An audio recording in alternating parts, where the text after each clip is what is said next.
पुत्रहीन। अनुवाद। प्रधान पुरोहित ने कहा, हे राजन, हमें तो आपके इस जीवन में आपके मन से किया गया भी कोई भी पाप कर्म नहीं दिखता, अतः आप तनिक भी अपराधी नहीं हैं। किंतु हमें दिखता है कि आपने पूर्व जन्म में पाप कर्म किए हैं, जिनके कारण समस्त गुणों के होते हुए भी आप पुत्रहीन हैं। तात्पर्य। विवाह करने का उद्देश्य पुत्र उत्पन्न करना होता है, क्योंकि पिता तथा पूर्वज यदि नारकीय बद्ध जीवन में पड़े हों, उससे उबारने के लिए पुत्र अनिवार्य हैं। इसीलिए चाणक्य पंडित ने कहा है, पुत्रहीनम गृहम शून्यम। पुत्र के बिना विवाहित जीवन निंदनीय है। राजा अंग अत्यंत पवित्र राजा थे, किंतु अपने पूर्व पाप कर्मों के कारण उन्हें पुत्र प्राप्त नहीं हुआ। अतः यह निष्कर्ष निकलता है कि यदि किसी के पुत्र उत्पन्न नहीं होता तो यह उसके पूर्व पापमय जीवन का फल है। ओम ज्ञानतिमिरान्धस्य ज्ञानाञ्जनशलाकया चक्षुरुन्मीलितं येन तस्मै श्रीगुरवे नमः। श्रीचैतन्यमनोभीष्टं स्थापितं येन भूतले स्वयं रूपः कदा मह्यं ददाति स्वपदान्तिकं। वन्देऽहं श्रीगुरोः श्रीयुतापदकमलं श्रीगुरून् वैष्णवांश्च श्रीरूपं साग्रजातं सहगण रघुनाथान्वितं तं सजीवं साद्वैतं सावधूतं परिजनसहितं कृष्ण चैतन्यदेवं श्रीराधा कृष्णपादान् सहगण ललिता श्रीविशाखान्वितांश्च। हे कृष्ण करुणा सिन्धो दीनबन्धु जगत्पते गोपेश गोपिका कांत श्री राधा कांत नमोस्तुते। तप्त कांचन गौरांगी राधे वृंदावनेश्वरी वृषभानुसुते देवी प्रणमामि हरिप्रिये। वाञ्छाकल्पतरुभ्यश्च कृपा सिन्धुभ्य एव च पतितानां पावनेभ्यो वैष्णवेभ्यो नमो नमः। जय श्री कृष्ण चैतन्य प्रभु नित्यानंद श्री अद्वैत गदाधर श्रीवासादि गौर भक्त वृंद। हरे कृष्णा कृष्णा कृष्णा हरे हरे, हरे राम राम राम हरे हरे। नमो विष्णुपादाय कृष्णप्रेष्ठाय भूतले श्रीमते भक्तिवेदांत स्वामिनिति नामिने। नमस्ते सारस्वते देवे गौरवाणी प्रचारिणे निर्विशेष शून्यवादी पाश्चात्यदेशतारिणे। नमो महावदान्याय कृष्ण प्रेम प्रदायते कृष्णाय कृष्ण चैतन्य नाम्ने गौरत्विषे नमः। हरे कृष्णा। तो ये प्रसंग चल रहा है ध्रुव महाराज के वंशजों का वर्णन। प्रारंभ हुआ कि उन्होंने बोला, प्रचेताओं के यज्ञ में सभा में नारद मुनि ने ध्रुव महाराज का गुणगान किया। तो परीक्षित महाराज ने पूछा कि विदुर जी ने पूछा था, हाँ विदुर जी ने पूछा कि प्रचेता कौन थे, कौन सा यज्ञ संपन्न कर रहे थे, किस कुल के थे, किसके पुत्र थे, नारद जी से कैसे भेंट किया उन्होंने, क्या ज्ञान प्राप्त हुआ, तो वो बताइए आप। तो ध्रुव महाराज के वंशावली का वर्णन करते हैं, क्योंकि प्रचेता उन्हीं के वंश में आए। तो ध्रुव महाराज के पुत्र थे उत्कल और वत्सर। उत्कल तो स्वभाव से विरक्त थे, तो छोटे बेटे वत्सर को राज्य दिया गया। फिर वत्सर से जो है 6 पुत्र उत्पन्न हुए। उसमें से जो एक बड़े पुत्र पुष्पार्ण, उनसे 3 पुत्र हुए। फिर उनमें से जो है हाँ, तो ऐसे उनकी वंशावली का वर्णन करते हुए बताते हैं कि फाइनली उल्मुख जो उनके वंशज हैं, उसके 12 पुत्रों में से 6 पुत्र उनकी पत्नी पुष्करिणी से उत्पन्न हुए। वे सभी अति उत्तम पुत्र थे। उनके नाम थे अंग, सुमना, ख्याति, क्रतु, अंगिरा तथा गय। तो ये गय महाराज के बारे में वर्णन आएगा 5th कैंटो के अंदर, 5म स्कंद में वर्णन आएगा। लगभग आधा अध्याय है, 7-8 श्लोक है इनके विषय के ऊपर। और फिर अंग महाराज के बारे में बताते हैं कि इनका बेटा जो वेण था बड़ा दुष्ट था, क्रूर था और पापी था, दुराचारी था। उसको ऋषियों ने वध कर दिया। संतों ने जो है मंत्रोच्चारण के द्वारा, तो वो क्वेश्चन पूछते हैं कि भाई अंग महाराज तो इतने पुण्यात्मा थे, तो उनके ऐसे पापी पुत्र कैसे उत्पन्न हुआ, उसको क्यों ऋषियों ने मार दिया। ऋषि तो ज़्यादातर साधु संत तो सहनशील होते हैं, तो वो बताइए आप। तो अब ये कथा फिर उस क्वेश्चन से और क्वेश्चन आते हैं। तो मैत्रेय मुनि बता रहे हैं इस बात को। विदुर जब क्वेश्चन पूछते हैं तो बताते हैं कि अंग महाराज तो एक बहुत पुण्यात्मा राजा थे, लेकिन उन्होंने फिर अश्वमेध नामक यज्ञ करने की योजना बनाई। जब कर रहे थे सभी देवताओं का आवाहन किया गया। जो सामग्री थी वो बड़ी सावधानी से कलेक्ट की गई थी। अंग महाराज की चेतना बड़ी शुद्ध थी। जो ब्राह्मण यज्ञ कर रहे थे वो भी बड़े शुद्ध थे आचरण में, उनका उच्चारण भी बहुत शुद्ध था। फिर भी देवता लोग आहुति स्वीकार ही नहीं कर रहे थे, कोई आ ही नहीं रहा था। तो जो है पुरोहितों ने बोला कि हमें तो समझ नहीं आ रहा है, कोई कारण नहीं दिखता कि क्यों देवता इस यज्ञ की उपेक्षा कर रहे हैं। प्रभुपाद जी सुंदर तात्पर्य देते हैं सेवा अपराध के विषय के ऊपर डीटी वर्शिप के अंदर। तो मैत्रेय जी अब उत्तर देना प्रारंभ कर रहे हैं। तो जो है जब अंग को इस प्रकार से बताया गया तो अंग बहुत फ्रस्ट्रेट हो गए, डिप्रेस हो गए कि भाई ऐसा क्या प्रॉब्लम हो गया कि हम जो यज्ञ करने का प्रयास कर रहे हैं वो असफल माना जाएगा ना। प्रयास कीजिए और देवता आहुति नहीं स्वीकार कर रहे हैं। और यज्ञ की पद्धति तो भगवान ने दी है। 3रे अध्याय के अंदर गीता में आप पढ़ेंगे यदि, तो सृष्टि के प्रारंभ में ही क्या है, सह यज्ञा पुरोवाच, इस प्रकार से सृष्टि के प्रारंभ में भगवान ने जो है यज्ञ की प्रक्रिया को स्थापित किया।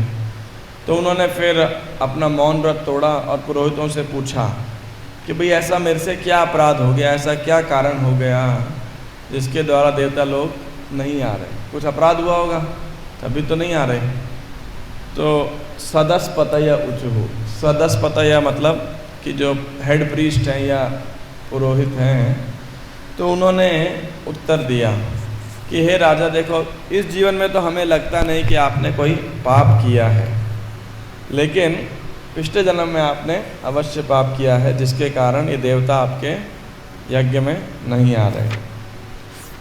अब ये जो कथा है इसका आगे ऐसा होगा तो अब पुरोहित क्या बोलेंगे उन्हें कि भाई देवता तो आ नहीं रहे, तो नहीं आएंगे तो अब आपकी इच्छा है यज्ञ हो ताकि आपके पुत्र उत्पन्न हो, तो आप क्या कीजिए, श्री भगवान हरि की उपासना कीजिए, उनकी प्रार्थना कीजिए और भगवान समस्त इच्छाओं को पूरा करने वाले हैं, तो आपकी इच्छा भी पूरी होगी।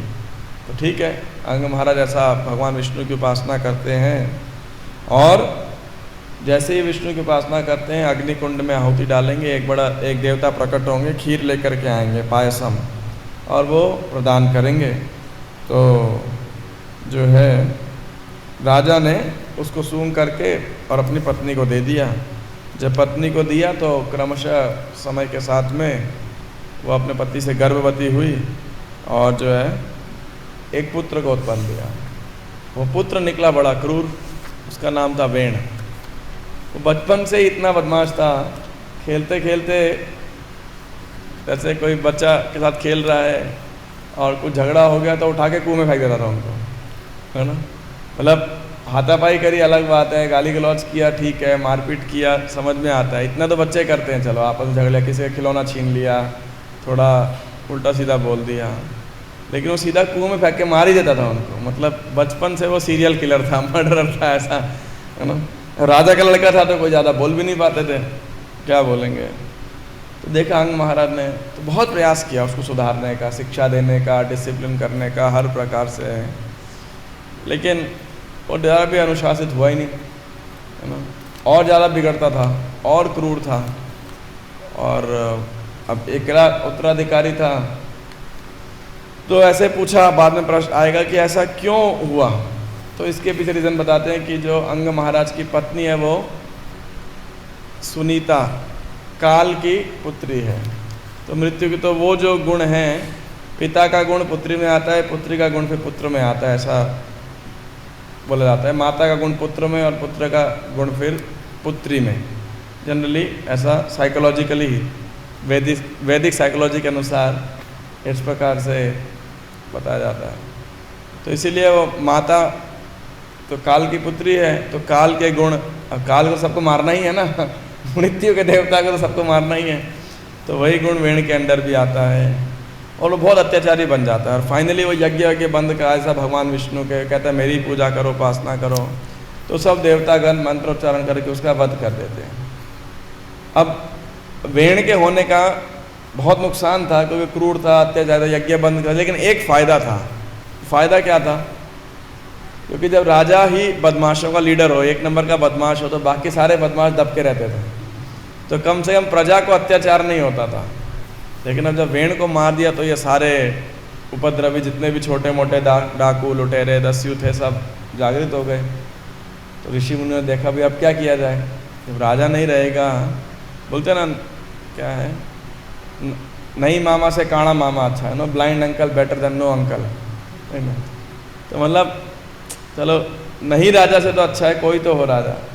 तो अब देखा जाए क्या किया जाए, तो फिर वो महाराज वेण के शरीर को मंथन करते हैं, है ना ऋषिगण, और फिर उससे महारानी अर्ची और महाराज पृथु ये दोनों प्रकट होते हैं। वो दोनों प्रकट होते हैं तो शाश्वत पति पत्नी के रूप में प्रकट होते हैं, शाश्वत, है ना। ये नहीं सोचना चाहिए कि भाई वो भाई बहन है ऐसा, क्योंकि वो पैदा नहीं हुए हैं, वो प्रकट हुए हैं, अवतार लिए हैं, भगवान के शक्त्यावेश अवतार हैं, भगवान की एडमिनिस्ट्रेटिव पोटेंसी के वो अवतार हैं। तो इस प्रकार से ये सब कथा आती है, तो इसकी भूमिका है। तो आज के जो श्लोक में है ये बताया है कि राजा ने क्या नाम है, इस राजा अंग ने पिछले जन्म में कुछ पाप किए थे, इसीलिए उनको पुत्र प्राप्त नहीं हो रहा था। अब ऐसे तात्पर्य से थोड़ा बचना चाहिए, इसको एक्सप्लेन करना बहुत मुश्किल है, ऐसा है। भारत में तो आप फिर भी थोड़ा बहुत बोल सकते हैं, लेकिन मेरा अंदाज़ा है 20-1 साल बाद तो आप भारत में भी ये सब बातें बोलना मुश्किल हो जाएगा।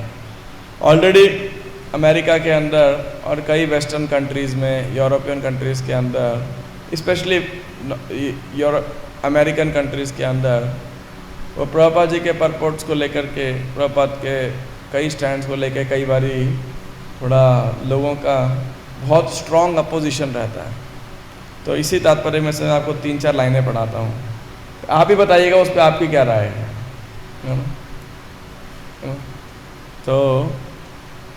तो यहाँ पे जब थोड़े एज ग्रुप जिनका ज़्यादा है या आप भक्त हैं तो आप इस राय से सहमत होंगे। तो मेरा प्रश्न ये नहीं है कि आपकी क्या राय है, असली मेरा प्रश्न है कि आप आज की जनरेशन को, है ना, आज की विचारधारा के लोगों को ये कैसे समझाएंगे आप इस तात्पर्य को। यह आपको लिए एक एक्सरसाइज है, भाई आपने किसी को प्रचार किया, उसने ये ऐसा तात्पर्य पढ़ा, तो आप समझाएंगे कैसे उसे, कैसे कन्विंस करेंगे। अब देखिए पहली लाइन, विवाह करने का उद्देश्य पुत्र उत्पन्न करना होता है। अब आजकल तो लोग बोलते हैं विवाह करने की भाई आवश्यकता ही क्या है ना, और संतान उत्पत्ति की आवश्यकता क्या है। इनफैक्ट कई ऐसी कंट्रीज़ हैं जहां पर सरकार कह रही है कि आप संतान उत्पत्ति करो, हम आपको ग्रांट देंगे।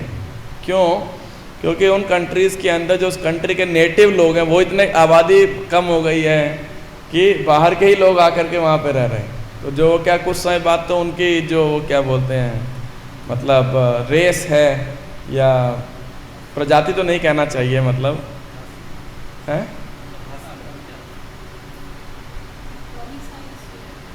डोमिसाइल कह लीजिए, मतलब आप समझ गए कुल मिला के क्या कहना चाह रहे हैं कि मतलब उस कंट्री के नेटिव प्लेसों की संख्या ही पूरी समाप्त हो जाएगी, है ना, क्योंकि वो आबादी नहीं बढ़ेगी। तो जब और जब पहले स्लोगन, पहले तो कई बच्चे होते थे, फिर हम दो हमारे दो, फिर हम दो हमारे एक, फिर हम भी एक तो हमारा एक भी नहीं, है ना। आजकल तो सब समाज में उल्टा सीधा व्यवस्था चल रहा है। तो पहला पॉइंट तो ये है कि यही एक बहुत डिबेटेबल टॉपिक है, विवाह करने का उद्देश्य पुत्र उत्पन्न करना होता है। अब आजकल लोगों से आप पूछो भाई विवाह क्यों करना है, तो आधे मॉडर्न लोग सोचते क्या फालतू में अंदिश में क्यों फंसना है कि नहीं। फिर दूसरा, क्योंकि पिता तथा पूर्वज यदि नारकीय बद्ध जीवन में पड़े हो तो उसे उबारने के लिए पुत्र अनिवार्य है। जय श्री जगन्नाथ बल्ले सुभद्रा महारानी की जय। वह बोलेंगे भाई पुत्र ही क्यों अनिवार्य है, और यहाँ तो आप मेल डोमिनेशन कर रहे हो, पुत्रियाँ क्यों नहीं, आपके शास्त्र तो जेंडर डिस्क्रिमिनेशन कर रहे हैं यहाँ पे, इक्वल राइट्स होने चाहिए। सच बात है कि नहीं? तो अब कैसे इसको जस्टिफाई करोगे आप?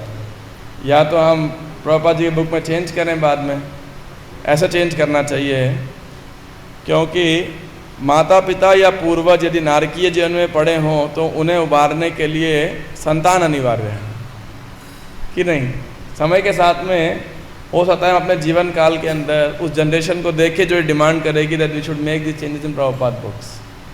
ये देखिए क्लियर लिखा है, क्योंकि पिता तथा पूर्वज, तो नहीं भाई ना माता का नाम है यहाँ पे, ना यहाँ पे पुत्री का नाम है। तो बोले आप खाली ये मेल वैदिक सोसाइटी आपकी मेल डोमिनेट सोसाइटी थी, मतलब पुरुष प्रधान आपका समाज था। और देखिए स्त्रियों का हमेशा यहाँ पे अवहेलना हुआ करती थी, राइट। और फीमेल जो वुमेन एम्पावरमेंट है यहीं से चालू होने का वो लोग बोलते हैं, देखो कैसे आपका संस्था है। फिर चाणक्य पंडित ने कहा है पुत्रहीनम गृहम शून्यम। अब तीसरी लाइन आप देखिए, खासकर माता जी लोगों के लिए है ना, ज़्यादा इम्पोर्टेंट है, आप सुन लीजिए इसको। क्योंकि मेरे को रिसेंटली अभी एक लड़के ने क्वेश्चन भेजा है, हमारे कांग्रेशन भक्त के पुत्र हैं, उन्होंने क्वेश्चन भेजा ऐसा कि प्रभुपाद जी ने ऐसे लिखा है कि स्त्रियों में कम बुद्धिमान होती है, ऐसे ऐसे करिए कुछ। तो एक उनके किसी फ्रेंड ने पूरा ऐसा प्रभुपाद जी के बुक से जितना ऐसे कोट्स को कंपाइल कर दिया और इनको भेज दिया, इसको देखो ये है इस्कॉन सोसाइटी, है ना। अमेरिका में तो बहुत चलता है ऐसा, ऑलरेडी ये डिस्कशन की प्रभुपाद के भागवतम वगैरह को बैन कर देना चाहिए या कुछ ऐसे है। Is a propaganda going on specially in the US। तो फिर वो भक्त कंफ्यूज हो गया कि प्रभुपाद जी ऐसा क्यों लिख रहे हैं, और कन्विंस भी था भक्त, मतलब इज अ सेमी डिवोटी। तो अब ये बड़ा जटिल हो जाता है इसको डिस्कस कर पाना। तो मैंने उनकी मदर ने बोला मुझे कि देखो इसको ऐसे डाउट है।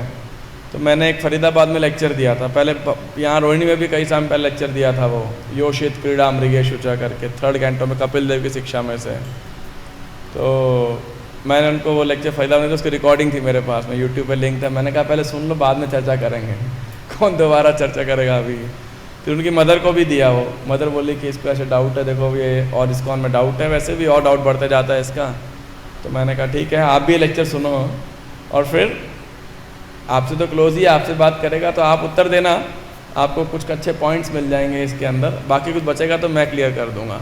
ज़्यादा अच्छा है कि माताएं बोले तो ज़्यादा अच्छा है ना। बोलेंगे फिर अगर पुरुष बोलते हैं तो ये लगेगा ना कि भाई ये तो पुरुष प्रधान समाज है, तो आप ही बोलिए सब ऐसे।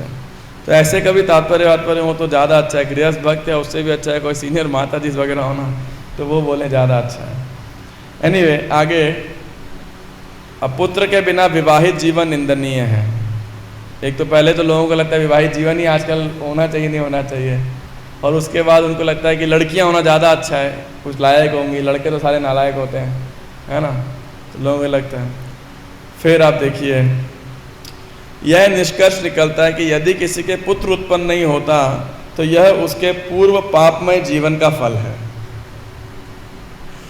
अब मेरा आपसे प्रश्न ऐसे तात्पर्य का आप कैसे आप लोगों को समझाएंगे, आप क्या आर्ग्यूमेंट देंगे इस विषय के ऊपर? क्या कितने लोगों का आर्ग्यूमेंट सही लग रही है ये सही है ये आर्ग्यूमेंट?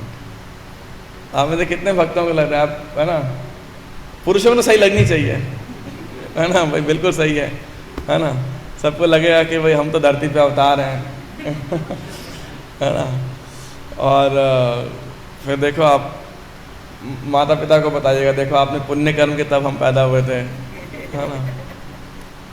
और इसको कोई रिवर्स में ले जाए तो बोले देखो पुण्य का नतीजा पुत्र है, पाप का नतीजा पुत्री है ना। कोई और मतलब इसको एक्स्ट्रापोलेट करना हो तो मेरा आपसे ये प्रश्न है। मैं तो कुछ चीज़ें डिस्कस करूँगा ज़रूर, क्योंकि मैं तो जितने भी एंगल सोच के थक गया। मैंने कहा अभी क्या बोले इसके ऊपर, मैं बाद में बस एक ही बात बोलने वाला था अमरेंद्र हरि को, भाई ऐसे तात्पर्य के लिए हमें मत बुलाया करो मैं तो यही कहने वाला था। तो आप बताइए, आप में से किसी का कोई राय है, आप इसको कैसे लोगों को समझाएंगे आज के वर्तमान मनस्थिति के अनुसार, और ये कहाँ तक प्रैक्टिकल है ये चीज़? किसी की कोई राय है आप में से?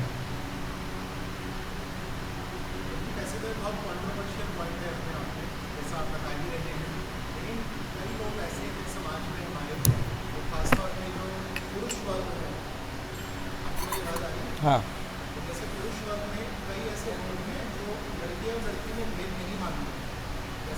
ऐसे एग्जाम्पल्स हैं समाज में कि जो लड़कियां हैं, जैसे 2 लड़की हैं, 3 लड़की हैं, ठीक है, पुत्र की चाह उन्हें लगी होगी किसी समय पर, लेकिन नहीं हुई, तो लड़कियों के लिए कोई भेद नहीं करते कि हमारी लड़कियां हैं तो उनके साथ कोई पक्षपात करे, कुछ करे। इवन मैं पर्सनली इसी सोच का पक्षधर हूँ कि लड़का अगर नहीं है, तो लड़का अगर नहीं है तो भी इससे कोई फर्क नहीं पड़ता। ठीक है, शास्त्र हमारा कहना है कि पुत्र होना जरूरी है आगे श्राद्ध कर्म वगैरह के लिए, लेकिन आजकल समय चल रहा है, जो परिप्रेक्ष्य चल रहा है, उसमें अगर हमारी कन्या भी है, लड़की भी है, तो मुझे नहीं लगता कि कोई उससे फर्क पड़ता है। तो बाकी वास्तव में कॉन्ट्रोवर्शियल पॉइंट है, इसको समझा पाना बहुत मुश्किल है। समझा पाना भी और मेरे अनुसार तो समझ पाना भी बहुत मुश्किल है ना। और जो थोड़ा बहुत वर्णाश्रम पद्धति में रहे होंगे तो समझ सकते हैं, अन्यथा करंट जनरेशन को समझाना बहुत मुश्किल है। और इनफैक्ट चाहे भक्त भी होंगे तो इस बात को ज़्यादा विचार नहीं करेंगे, बोला क्या फ़र्क पड़ता है ना। और किसी का कोई पॉइंट? यस बात है।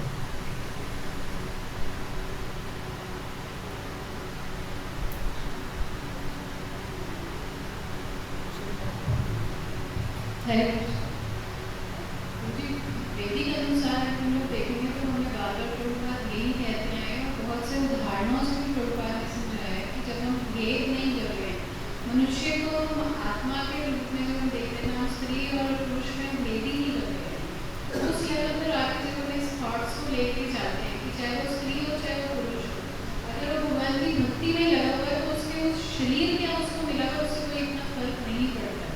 तो अगर वो वैदिक कल्चर में भी ऐसा कहा जा रहा है कि पुत्र का होना जरूरी है और ये सब बातें, परंतु अगर वेद जैसा कोई पुत्र होता है तो उससे तो बेटर है कि वो पुत्री हो जाए जो कि धर्म अनुसार चल रही हो, शास्त्रों के अनुसार चल रही हो और भगवान की भक्ति में भी लीन हो। तो बहुत से स्टैंडर्ड्स हैं जिसको फॉलो करते हुए अगर हमारा वर्णाश्रम भी चले और समाज चले तो ज़्यादा अच्छा है। और आज के संदर्भ में आज की जो जनरेशन है उसके हिसाब से शायद हमारे भक्तों के परिवार में जब बच्चे लोग इस किस्म के श्लोकास को सुनते हैं तो वही हमसे आर्ग्यूमेंट कर रहे होते हैं कि क्यों ऐसा क्यों लिखा है, जबकि हम ज़्यादा अच्छी भक्ति कर रहे हैं अपने भाई से, तो फिर हमें ऐसे क्यों कहा जाता है। वही हमसे आगे से आर्ग्यूमेंट शुरू कर देते हैं।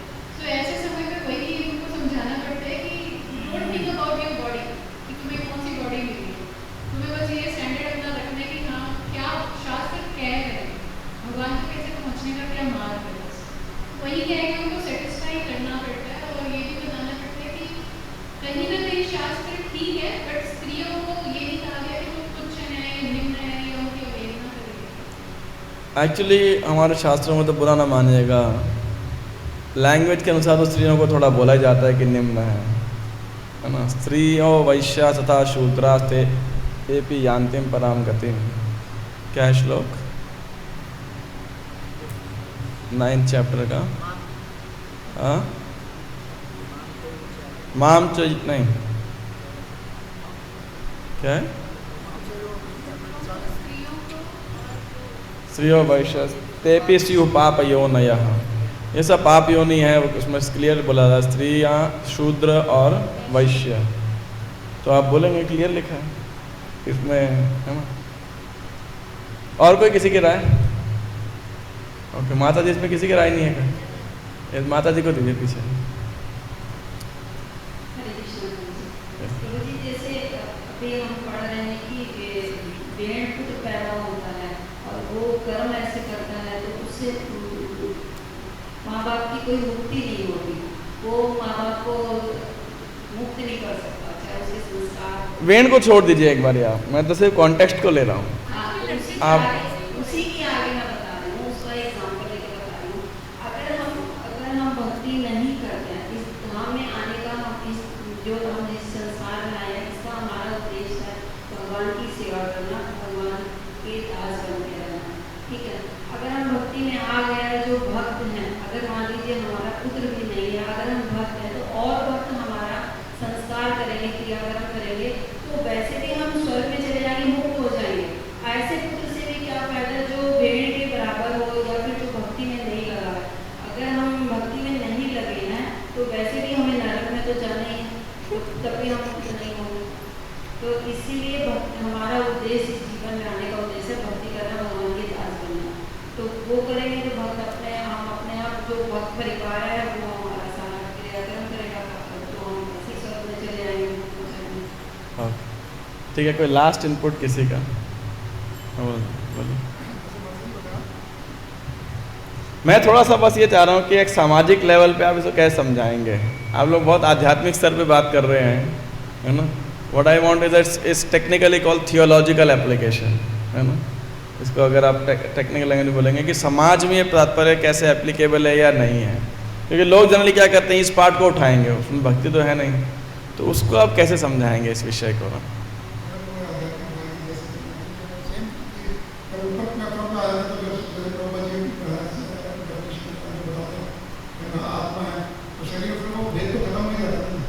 भेद तो हमेशा बना रहता है प्रभु जी, देखिए बुरा ना मानिएगा, भेद तो सदैव बना रहेगा। अभी उस लेवल पर नहीं समझ पाते हैं, लेकिन फिर भी समझाने के लिए जैसे मानने की भावना रहती है, तो उनको ये दलील दे सकते हैं कि भाई बाबा जी बताते हैं कि you are not the body, तो फिर आप, लेकिन वो फिर काउंटर क्वेश्चन भी कर सकते हैं कि ये शास्त्रों में भी लिखा है, इसको भी आगे क्लियर कर सकते हैं।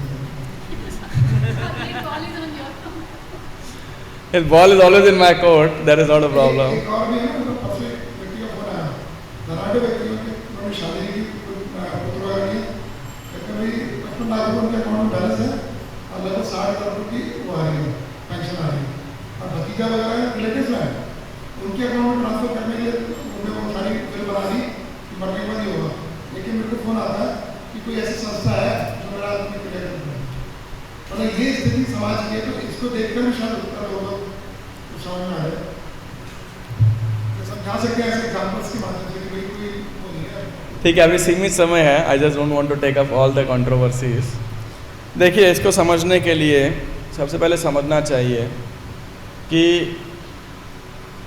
हर युग के अंदर, हर समय के अनुसार समाज की संरचना होती है और कुछ उसका मूलभूत सिद्धांत होता है। एक समाज के पीछे एक फिलॉसफी होती है, एक है ना, या एक संस्कृति के पीछे, कोई संस्कृति जैसे कल्चर बोलते हैं हम, उसके पीछे एक संस्कृति के पीछे एक फिलॉसफी होती है, फिलॉसफी पहले सिद्धांत कह लीजिए, और उस सिद्धांत का सबसे जो प्रथम पॉइंट है वो है उस संस्कृति का गोल, लक्ष्य, है ना। तो देखिए, जो वैदिक संस्कृति थी उसका गोल क्या था कि मनुष्य क्रमशः सारे आश्रम से निकल के ब्रह्मचारी, गृहस्थ, वानप्रस्थ, संन्यास लेकर के कहाँ पे जाए, मनुष्य जीवन की सार्थकता को पूर्ण करे, है ना। तो ये वैदिक जीवन का लक्ष्य था। अब आधुनिक समाज का लक्ष्य क्या है? खाओ पियो मौज करो, राइट। तो देखिए, इसीलिए वैदिक फिलॉसफी और मॉडर्न फिलॉसफी में हमेशा डिफरेंस रहेगा ही रहेगा, क्योंकि वैदिक फिलॉसफी और मॉडर्न फिलॉसफी दोनों अलग, वैदिक कल्चर और मॉडर्न कल्चर अलग फिलॉसफी पे बेस्ड है। तो आप समझ रहे बात हो ना। तो अब देखिए, इसीलिए जब आप वैदिक आदेश को, खासकर ऐसे सोशल इंस्ट्रक्शंस को, ये अगर एक दृष्टिकोण देखा जाए बहुत आध्यात्मिक इंस्ट्रक्शंस नहीं है, ये एक सोशल है, चाहे वर्णाश्रम भी एक सोशल सिस्टम है, एक कंटेनर है, एक पात्र जिसमें भक्ति को आसानी से रखा जा सकता है। तो जब हम सामाजिक सोशल कॉन्सेप्ट को आज के समाज में लगाते हैं तो हमेशा बहुत सॉलिड मिसमैच हो जाता है, क्योंकि फिलॉसफी मिसमैच है ना। अब जब वैदिक समाज में इस परफेक्ट को देखेंगे, एकदम फर्स्ट क्लास फिटिंग होगी इसकी। क्यों? क्योंकि वैदिक समाज के अंदर कोई भी व्यक्ति पैदा होता था तो वो जानता था कि मेरे ऊपर 5 लोगों का ऋण है ना। देवर्षि भूताप्त नृणाम पितृणाम, है ना। देवताओं का ऋण है, किस लिए? भाई सूर्य की रोशनी है, चंद्रमा से वनस्पति सब हो रहे, वायु है, जल हमें प्राप्त हो रहा है, अनेकों चीज़ें प्राप्त हो रही हैं। देवताओं का ऋण है, ऋषियों का ऋण है इस वैदिक ज्ञान के प्रति, देवर्षि भूताप्त। और इसके बाद में रिश्तेदारों का हमारे ऊपर ऋण है, पितरों का, पूर्वजों का, माता पिता का ऋण है, और एक और देवर्षि भूतात्मनाम पितृ, आई थिंक अन्य जीवों का ऋण है इस प्रकार से, यू नो, तो कुछ भी। तो व्यक्ति उसको सिखाया जाता है कि भाई जब तक, अब आपके जीवन का लक्ष्य क्या है, दोबारा इस भौतिक जगत में नहीं आना। तो भाई कर्जदार जो होगा उसको तो दोबारा आना पड़ेगा ना कर्जा चुकाने के लिए। तो 5 लोगों का कर्जा है तो 5 लोगों का कर्जा मुक्त होके आप, तभी मुक्ति होगी आपकी। ये उसकी फिलॉसफी थी, बचपन से उसको ठोक बजा के सिखाया जाता था। तो अब आप पितरों का ऋण कैसे चुकाएंगे? विवाह करके, संतान उत्पत्ति करके। क्यों? संतान उत्पत्ति क्या करेगी? संतान क्या करेगी? वो श्राद्ध कर्म पिंडदान चलता रहेगा, वंश आगे बढ़ता रहेगा। और ऋषियों का आप ऋण कैसे चुकाएंगे? ब्रह्मचर्य का पालन करके। अब देखिए यहीं पर ही कॉन्ट्राडिक्टरी आती है। तो इसीलिए 25 साल तक व्यक्ति ब्रह्मचारी रहता था और उसके बाद में फिर गृहस्थ आश्रम में प्रवेश करता था। लेकिन इस श्लोक में आगे बताया सर्वात्मना या शरणम शरण्यम गतो मुकुंदम परिहृत्य कर्तुम। लेकिन यदि कोई भगवान मुकुंद की शरण ग्रहण करता है तो निश्चित रूप मृत्यु उसे वैसे ही प्राप्त हो जाती है, यदि पूर्ण रूप शरणागत होता है। लेकिन फिर भी वैदिक समाज के अंदर व्यक्ति इस डायरेक्ट कृष्णा कॉन्शियस फिलॉसफी इतना ना जानते हुए हमेशा क्रमबद्ध तरीके से आगे बढ़ता था। तो इसलिए ब्रह्मचारी, गृहस्थ, वानप्रस्थ, संन्यास वो सबका जो है पालन करता था। क्यों? क्योंकि उसे जीवन के लक्ष्य को प्राप्त करना है, और वो क्या है? इस भौतिक जीवन से उसे मुक्त होना है। तो इसीलिए आप देखिए महाराज दशरथ थे, उनको पुत्र नहीं था, वृद्धावस्था हो रही थी, चिंता थी। चित्रकेतु महाराज 1 करोड़ रानियां थी, पुत्र नहीं था, चिंता थी, है कि नहीं? अंग महाराज चिंता है। अब क्यों चिंता है हम देखते हैं। एक कारण नंबर 1 उन्हें चिंता होती है, पुत्र होगा तो क्या करेगा? पिंडदान करेगा, श्राद्ध कर्म करेगा, राइट। तो कल को हमारी को दुर्गति होती है, किसी अधोगति होती है, तो उसमें पिंडदान श्राद्ध से जो है क्या होगा? हमारा उद्धार होगा। इसका उदाहरण कौन है? भगीरथ।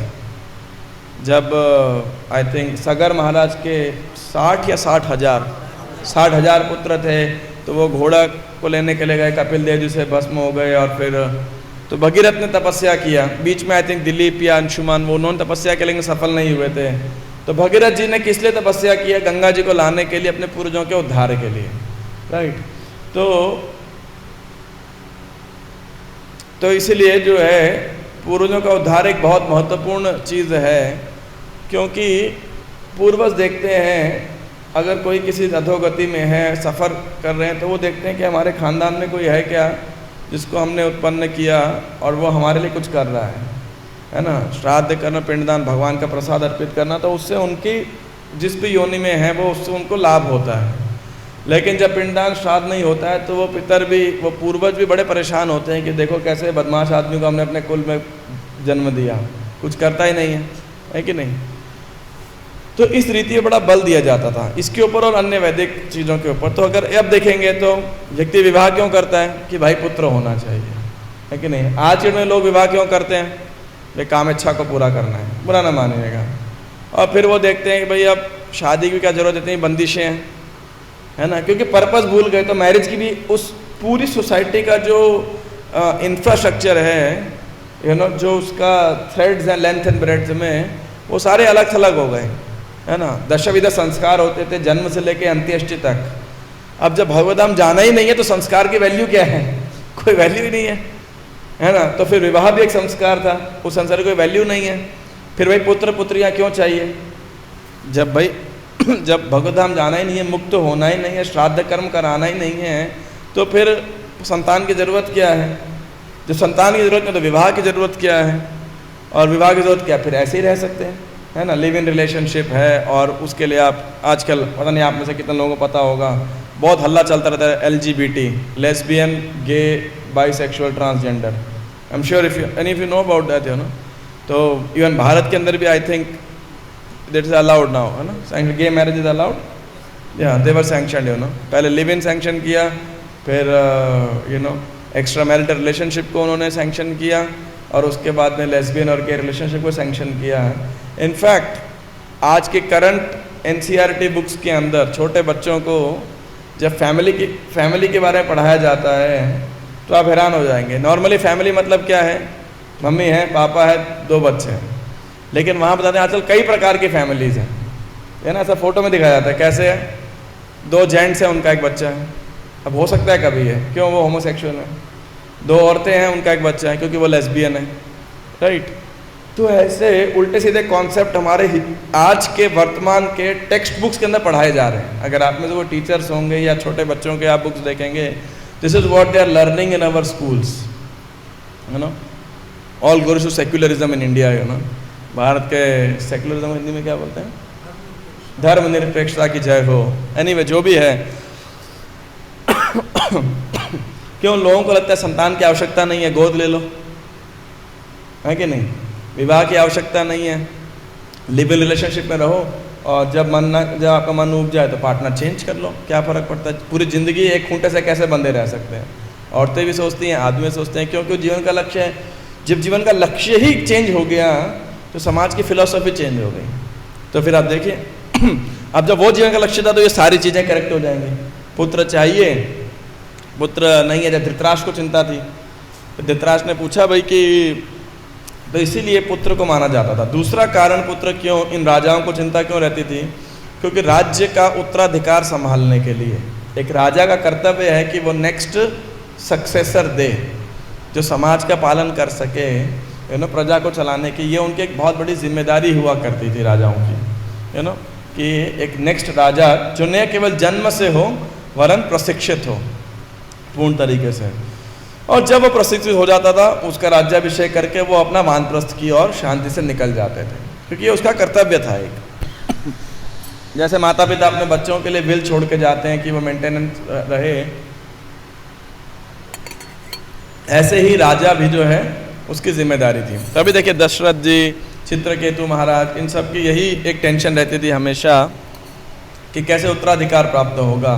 इसीलिए पांडवों के जो आखिरी वंशज थे महाराज परीक्षित, उसको लेकर के सब इतने चिंतित थे, क्योंकि कौरवों पांडवों में तो कोई बचा ही नहीं था। कौरव सारे भय समाप्त हो गए थे और उनके भी सारे पुत्र समाप्त। ऐसा नहीं कि कौरवों के किसी का कोई लड़का बचा था, ना पांडवों का कोई लड़का बचा था। इधर पांडव बच्चे, लेकिन उनके कोई, द्रौपदी के 5 पुत्रों को अश्वत्थामा ने मार दिया, और अन्य जो रानियाँ थी युधिष्ठिर की, नकुल सहदेव की और अर्जुन की, तो उन सब के पुत्र की भी मृत्यु हो गई। तो एकमात्र जो बच्चे थे वो कौन थे, अभिमन्यु के पुत्र परीक्षित। मतलब ऐसा भी नहीं था, आपको स्कोप भी नहीं था कि आगे संतान और हो सके। तो द ओनली स्कोप वॉज महाराज परीक्षित। और जब महाराज परीक्षित बड़े हो गए, प्रशिक्षित हो गए, तो युधिष्ठिर महाराज ने राज्य सिंहासन छोड़ दिया और चले गए वहाँ से। तो ये राजा का हमेशा एक चिंता होती थी कि प्रजा का निर्वाह कैसे होगा, ये मेरी उनकी चिंता है। और उस समय लोकतंत्र नहीं था, राजतंत्र था, और वैदिक सभ्यता इसके आदेश, और इसीलिए बटी हुई थी। वरना सब ब्राह्मण, क्षत्रिय, वैश्य, शूद्र सब अपना कार्य कर रहे हैं। और किस लिए, अतः पुंबे द्विज श्रेष्ठा वर्णाश्रम विभागशः स्वनुष्ठितस्य धर्मस्य संसिद्धिर हरितोषणम।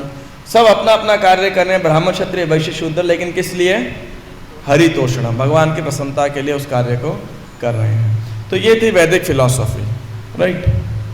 अब मॉडर्न फिलॉसफी क्या है, उसके बिल्कुल विपरीत, खाओ पियो ऐश करो। जब सेंस ग्रेटिफिकेशन ही करनी है तो फिर आदमी यही देखेगा ना कि भाई कितनी इंद्रिय तृप्ति कहाँ प्राप्त होगी, है कि नहीं।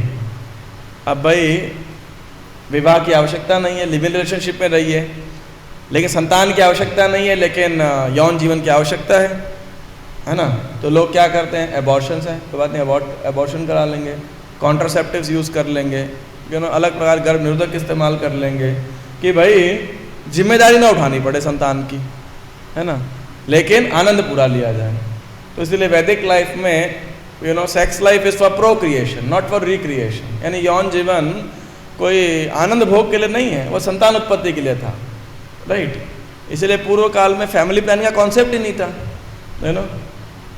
10-12 बच्चे हुआ करते थे। आप देखिए माताएं भी सोचती हैं कि भाई कौन संतान को जन्म देगा, बड़ा पेन होता है उसके अंदर, और अनफॉर्चुनेटली उनको लगता है कि इससे हमारा सौंदर्य खराब हो जाएगा। तो माता कौन इतना 9 महीने तक जो है तकलीफ सहन करेगा, तो किसी बच्चे को अडॉप्ट कर लो, ज़्यादा अच्छा है। कई बार माताओं को बच्चे बोझा लगते हैं, और इसलिए समाज में क्या हो रहा है, आप देखिए, जब जीवन का कोई उच्च लक्ष्य नहीं है तो फिर इंद्रिय लक्ष्य बच गया। अब इंद्रिय जो लक्ष्य बच जाता है तो कोई कह ही नहीं सकता कि हम अच्छे हैं। आप देखिए इतने ज़्यादा गर्भपात संसार के अंदर हो रहे हैं। आप देखिए माता का गर्भ जो शिशु के लिए सबसे सुरक्षित स्थान होना चाहिए, और वो उसके लिए एक शमशान घाट बन गया। आप देखिए वहीं उसका मर्डर हो जा रहा है, एक निर्दोष शिशु का जो अपनी रक्षा स्वयं नहीं कर सकता अनफॉर्चुनेटली। तो मैरिड लाइफ की ज़रूरत नहीं है कोई, है ना, कोई पार्टनर की आवश्यकता नहीं है, तो आप फिर कुछ भी कीजिए, फिर आप एबॉर्शन कराइए, कॉन्ट्रासेप्टिव यूज़ कीजिए, एट्सेट्रा एट्सेट्रा। ना पुरुष को अपनी जिम्मेदारी का जो कोई लक्ष्य है, ना स्त्रियों को जिम्मेदारी का लक्ष्य है, तो फिर क्या बोलते हैं कि वैदिक समाज बहुत दकियानुसी है।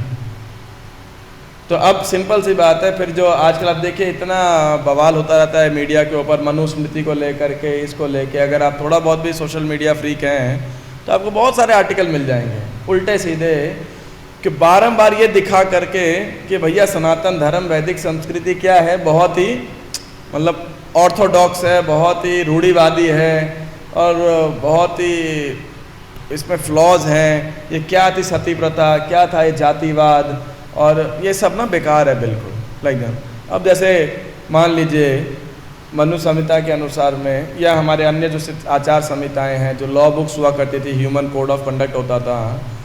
अब पहले ज़माने में कोई मान लीजिए चोरी करे तो उसको क्या सज़ा दी जाती थी? पब्लिक में सबके सामने उसका हाथ काट दो दोनों। अभी अगर आज की डेट में बोला तो ह्यूमन राइट वाले आ जाएंगे, है कि नहीं?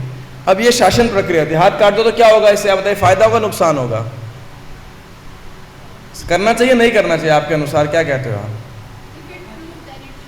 हाँ, इफ इज गिल्टी तुरंत काट देना चाहिए उसका हाथ, है ना? क्यों?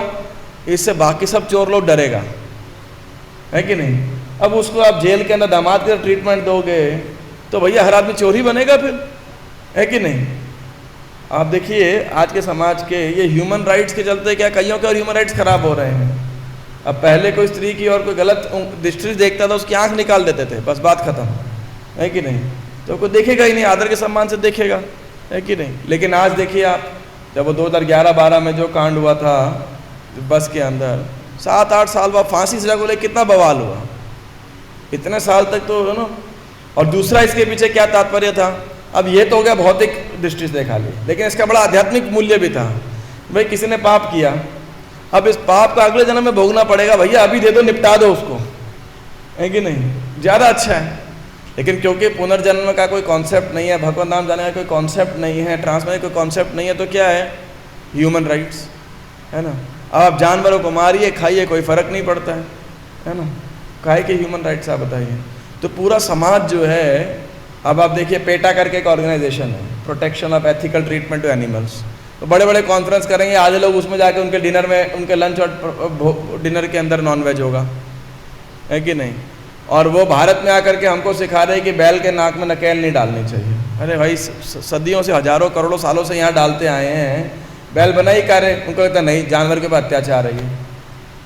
अरे भाई अत्याचार क्या है? वो बैल उससे हेल्दी रहेगा, नहीं तो बेचारा बैल डिप्रेशन में चले जाता है। वो बैल में इतना शक्ति होता है, इतना कार्य करते थे वो लोग, बैल जो है, यू नो, सामान ढोना, ये करना, वो करना। तो क्या जब समाज में फिलॉसफी का आधार सही नहीं है तो सारी फिलॉसफी एक के बाद एक गलत होती है, और जो उस संस्कृति का पालन करते हैं उनको ये दिखाना है कि भाई आपकी संस्कृति बिल्कुल बेकार है। आज से 200 साल पहले भारत में लगभग 7.5 लाख गुरुकुल थे, यानी स्कूल्स, और लगभग 7 लाख गांव थे, तो मतलब हर गांव में एक स्कूल था। और नॉर्थ इंडिया के अंदर 97% लिटरेसी रेट थी जब अब अंग्रेज आए थे, और साउथ इंडिया में 100% लिटरेसी रेट थी। भारत में कोई जो है ये साक्षरता अभियान, इट्स जस्ट अ फ्रॉड, ऐसा है ना, सिर्फ अंग्रेजों के द्वारा किया गया। बाद में गुरुकुल को बैन किया गया, कॉन्वेंट स्कूल को खोला गया, और उसमें क्रिश्चियन फिलॉसफी डाली गई, लाइक दैट, यू नो, किस लिए? कि भैया हिंदू संस्कृति बेकार है, सनातन संस्कृति बेकार है। तो ये सारा प्रोपोगेंडा है। इसीलिए जब आप मॉडर्न जनरेशन को ऐसे परपोटो कन्विंस करना हो तो आपको कभी भी इसके डिटेल्स में यहाँ नहीं जाना चाहिए, आपको बिल्कुल रूट कॉज में जाना चाहिए, यू नो, लाइक दैट। अगर आपको डिस्कशन करना हो तो वैदिक टाइम्स के टेक्नोलॉजी पर चर्चा कीजिए, वैदिक टाइम के सामाजिक फैब्रिक पर चर्चा कीजिए, वैदिक टाइम के लोगों के मेंटल और फिजिकल स्टेट के ऊपर चर्चा कीजिए, उनके प्रॉस्पेरिटी के ऊपर चर्चा कीजिए, उनकी सेल्फ सफिशिएंसी के ऊपर चर्चा कीजिए। ऐसे पैंडेमिक नाम की कोई चीज़ ही नहीं होती थी। ये जो आज हम मुंह पे मास्क लगा के घूम रहे हैं, यू नो, लाइक दैट, ये स्लेवरी, ये असली गुलामी है। वो बोलते थे कि ये वैदिक साहित्य को फॉलो करना ये गुलामी है। अब देखिए हमें क्या गुलामी करनी पड़ रही है, अब मास्क मुंह भी नहीं खोल सकते आप, 2000 रुपये का चलान है, आप बताइए, है ना। और उसका ये भी नहीं पता किसी को कि मास्क लगाने से फ़ायदा हो रहा है या नुकसान हो रहा है, ये भी आज तक नहीं पता किसी को। भैया आप अपनी आधे डॉक्टर्स की थ्योरी क्या है, भैया अपनी कार्बन डाइऑक्साइड ले रहे हैं, आपके फेफड़े और वीक हो रहे हैं उससे। तो मास्क कोरोना को फैला रहा है या बचा रहा है यही नहीं पता लोगों को, इतनी तुक्केबाजी में। और 40 साल बाद ये एक मतलब बहुत बड़े ड्रामा के रूप में आएगा पूरा कोरोना वायरस, है ना, the biggest mistake of the century. Literally आप देखिएगा, हम तो बचेंगे नहीं इसको देखने के लिए, लेकिन आने वाली पीढ़ी के लिए एक बहुत बढ़िया चैप्टर होगा। तो जब भी आपको ऐसे कोई कंट्रोवर्शियल परपोर्ट हो, we have to go to the basic roots, basically purpose and उस समय के समाज की संरचना, और कैसे उस सामाजिक संरचना के अंदर ये सारे परपोर्ट एकदम फिट बैठेंगे। अब इस्कॉन डिवोटीज हमारा क्या कर्तव्य है? अब क्या हम ये बोले औरतों की शिक्षा नहीं होनी चाहिए, स्कूल मत भेजो उन्हें, घर पे ही रखो, पढ़ाई नहीं करनी चाहिए उन्हें, है ना, नौकरी नहीं करनी चाहिए? अब आपका क्या राय है इसके अंदर? क्या हम ऐसा बोल सकते हैं? क्या हमें ऐसा बोलना चाहिए या बोल भी नहीं सकते हैं? और प्रभुपाद जी ने ऐसा किया नहीं। देखिए बोला प्रभुपाद जी ने अपने तात्पर्य के अंदर क्रिस्टल क्लियर फिलॉसफी दिया, लेकिन करा नहीं। करने में कैसे है? अब देखा विदेशी संस्कृति के अंदर पुरुषों और स्त्रियों में इक्वल राइट्स हैं, तो प्रभुपाद वहाँ के लॉ के अनुसार केवल ब्रह्मचारी आश्रम या बॉयज़ हॉस्टल नहीं खोल सकते थे। इमीडिएटली वहाँ पे प्रभुपाद के ऊपर वो पॉइंट आ जाएगा, भाई आप जेंडर बायसनेस कर रहे हो, इक्वल राइट्स। प्रभुपाद जी ने क्या किया वहाँ पे? ब्रह्मचारिणी आश्रम कहीं जाए उसको खोलना पड़ा प्रभुपाद जी को। लेकिन बाद में प्रभुपाद जी ने क्या किया? सभी ब्रह्मचारिणियों का विवाह कराया basically, you know, they eventually get married, they get train a temple, लेकिन टेम्पल में उनके रहने के लिए बाकायदा व्यवस्था था, है कि नहीं? लेकिन भारत में ऐसा नहीं है। देखिए आज भी कोई मंदिर ऐसा नहीं था ब्रह्मचारिणी आश्रम हो, क्योंकि भगवान की कृपा से अभी भी ये विदेश नहीं है, ये भारतीय संस्कृति है। लेकिन वहाँ पे लड़कियाँ आज़ाद हैं, तो समाज में सामाजिक शोषण होता है उनका। तो एक 14 या 15 साल की लड़की प्रभुपाद जी के पास आई थी, और प्रभुपाद जी के पास उसने कुछ बोला उसने, तो प्रभुपाद जी ने बोला कि हाँ आप मेरी ग्रैंड डॉटर के समान हो, आई विल प्रोटेक्ट यू। वहीं से ब्रह्मचारिणी आश्रम शुरू हुआ था, ऐसा भी भक्तिवेद भागवत मान ने रेफरेंस बताया, मुझे उनका नाम नहीं पता एग्जैक्टली माता जी का। तो कहने का अर्थ है, फिर प्रभुपाद जी ने संकीर्तन में दोनों को भेजा, पुरुषों और स्त्रियों को। आप देखिए वहाँ पे तो इक्वल पुजारी लोग माता जी ड्रेसिंग वगैरह करती थी ऑल्टर के अंदर, यू नो, संकीर्तन पे जाते थे। लेकिन प्रभुपाद जी ने दोनों को सही शिक्षा दिया कि ठीक है विवाह कीजिए, विवाह के बाहर संबंध नहीं होना चाहिए, पुरुषों को धोती कुर्ता पहनना चाहिए, माताओं को साड़ी इत्यादि पहनना चाहिए, और वो सब प्रभुपाद जी के समर्पित, इसलिए इतना चेंज उन्होंने अपने आप को किया, है कि नहीं? और अपने तात्पर्य प्रभुपाद जी ने कभी कॉम्प्रोमाइज़ नहीं किया, लेकिन अपनी एप्लीकेशन में आप देखिए माताओं को लगभग हर चीज़ में चांस दिया, और जहाँ चांस नहीं दिया मिला या नहीं दिया वहाँ पे हमेशा कंट्रोवर्सी रही। जैसे अब माताओं को भागवतम क्लास देनी चाहिए या नहीं देनी चाहिए, है ना, भागवतम क्लास। और अब बहुत बड़ा कॉन्सेप्ट है, विवाद का विषय है फीमेल दीक्षा गुरु, कि भाई माताएं दीक्षा दे सकती हैं या नहीं दे सकती हैं, है ना, क्यों भेद किया जा रहा है यहाँ पे ऐसा करके। लेकिन प्रभुपाद जी ने तो हमेशा मतलब अब ऑफकोर्स इसके ऊपर अलग अलग राय है, टिप्पणी है, वो एक तरफ है। लेकिन मैं ये बात कहना चाह रहा हूँ कुल मिला करके कि जैसे आप बोल रहे, तो इस्कॉन में भगवान कृष्ण की सेवा करने के लिए पुरुषों और स्त्रियों को समान अधिकार है कि नहीं? इनफैक्ट हम तो ये भी देखते हैं, हमारे महाराज बताते हैं कि विदेश में तो ज़्यादा संकीर्तन डिवोटीज महिलाएं हैं पुरुषों से ज़्यादा टेम्पल प्रेसिडेंट्स महिलाएं हैं पुरुषों से ज़्यादा विदेशों के अंदर, ऐसा है ना, कई जगहों के ऊपर तो ऐसा है।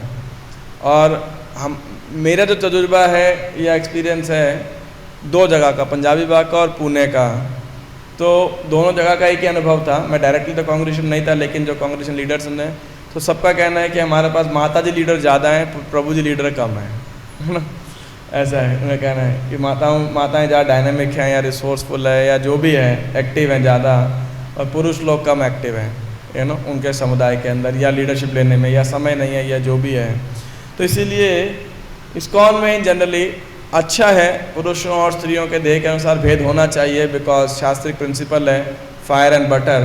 अगर मक्खन अग्नि के पास जाएगा तो स्वाभाविक पिघलेगा, घी अगर अग्नि के पास जाएगा।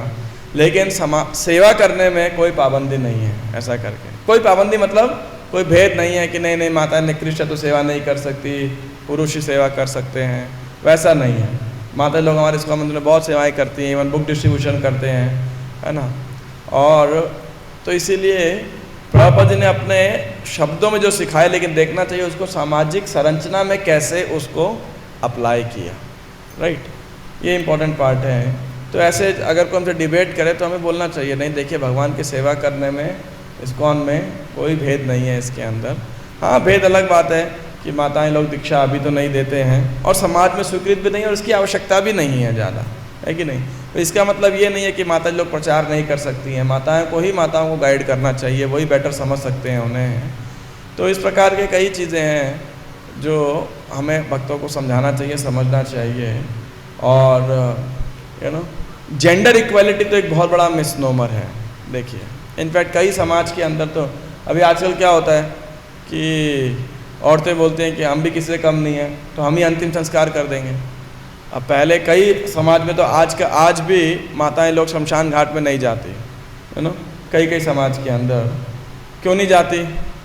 क्योंकि भाई जनरली माताएं भावुक होती हैं, इमोशनल होती हैं, तो ऐसे अग्नि जलते हुए मृतक शरीर को देखते हुए क्या है वो उसको बहुत लंबे समय तक भूल नहीं पाएंगी, जनरली आप देखिए कहीं ब्लड होता है और रक्तपात होता है, लड़ाई झगड़ा होता है, मृत्यु होती है, तो माताओं का हृदय जनरली थोड़ा कमज़ोर माना जाता है। फिर अग्नि देना, वो सब करना, कपाल क्रिया करना, थोड़ा उनको प्रॉब्लम आता है। लेकिन फिर किसी की समुदाय में शमशान घाट भी जाते हैं तो ठीक है। तो अब एक कदम और आके जब पुरुष अग्नि क्या बोलते हैं उसे, मतलब मुखाग्नि देते हैं, तो हम भी दे सकते हैं, क्या फ़र्क पड़ता है भाई। फिर पिंडदान भी कर सकते हैं। इसके पहले एक हुआ था पुत्र नहीं है तो दामाद कर देगा। अभी कई समाज के अंदर जो दामाद होता है, यानी मतलब समझ गए ना, सन इन लॉ, तो वो तो इन अंतिम संस्कार में कुछ नहीं करता और उसे करना भी नहीं चाहिए। ऐसा जनरली कई समाज के अंदर प्रक्रिया है कि वो बहुत ही उसका नेगेटिव इफेक्ट होता है उसका, क्योंकि उसको कन्यादान किया है आपने, तो उसके द्वारा किया गया चीज़ मतलब ऐसा माना जाता है कि यमराज कर रहे हैं बेसिकली कई जगहों पर, ऐसे कई समाज के अंदर। मैं वैदिक शास्त्र से नहीं बोल रहा, जो जनरल लोक प्रथा है उसके अनुसार में। तो ऐसे सारे लोक प्रथाओं को लोग क्या करते हैं, धज्जियाँ उड़ा देते हैं। अब दशविध संस्कार जो होते थे उसमें सबसे बड़ा संस्कार जानते हैं कौन सा होता था? हाँ, अंतिम संस्कार 13 दिन तक चलता था, 10 दिन तक चलता था, डिपेंडिंग ऑन ब्राह्मण, क्षत्रिय, वैश्य या शूद्र हैं। और विवाह संस्कार बहुत बड़ा होता था, जन्मजात संस्कार बहुत बड़ा होता था। आज संस्कार है ही नहीं, हॉस्पिटल में बच्चे पैदा हो जा रहे, चौथे दिन में घर में आ जा रहे, तो कोई प्रॉब्लम ही नहीं है। विवाह संस्कार तो कुछ मिनटों घंटों का रह गया, पंडित जी कौन सा मंत्र और कहीं तो वो भी नहीं है, बस 2 साइन कर लिया हो गया, 2 साक्षी ले आओ हो गया, कोई संस्कार नहीं है ना। Love at first sight, divorce at first fight, है ना।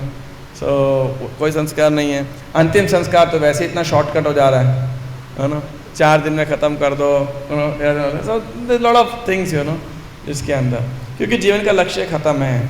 तो जब आपको ऐसे डिबेट्स हों तो कई बच्चों का मुंह मत बंद कराइए, है ना, उनको बोलने दीजिए। अगर आप चाहते हैं कि वर्तमान पीढ़ी इस्कॉन को फॉलो करे, चाहे लड़के हों चाहे लड़कियां हों,